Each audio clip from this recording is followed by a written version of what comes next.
नमस्कार मित्रांनो, कसा होता तुमचा आजचा ट्रेडिंगचा सेशन नक्की कमेंट करून सांगायचं आहे. तर आपण काय डिस्कशन केलेलं कालच्या व्हिडिओमध्ये, हा जो काय मार्केटनी हा बॉक्स बघा, हा बॉक्स आपण ड्रॉ केलेला काल.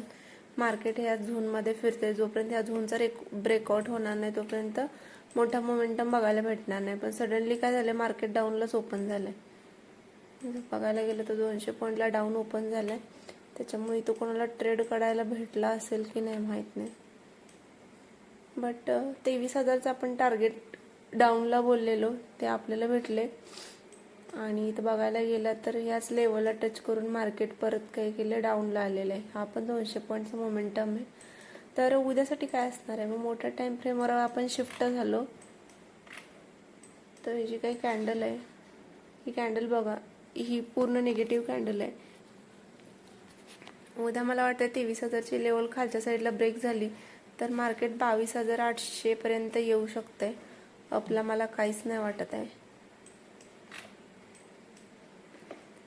आजचा जो इंट्राडे लो आहे 23,070, हा जर खालच्या साईडला ब्रेक केला तर मार्केट मग 22,800 पर्यंत येऊ शकते. 23,000 फर्स्ट टार्गेट हे 23,000चं असणार आहे. सेकंड टार्गेट हे 23,800चं असणार आहे. बँक निफ्टी काय असणार आहे बघा. बँक निफ्टीला बघायला गेला तर मोठ्या टाइम फ्रेमवर आपण शिफ्ट झालो तर बँक निफ्टी पण ही जी काही कॅन्डल निगेटिव्ह बघा, वरून सेलर्स ॲक्टिव्ह आहेत खूप. ही आजची जी काही क्लोजिंग आहे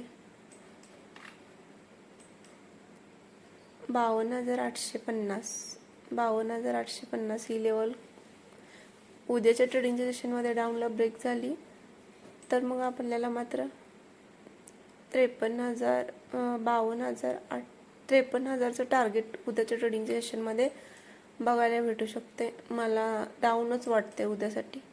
तर बघूया मार्केट कसा बिहेव करते उद्यासाठी. तर कशी वाटली माझी ॲनालिसिस नक्की कमेंट करून सांगा. चॅनलला नवीन असाल तर लाईक शेअर कमेंट करा. Thank you so much.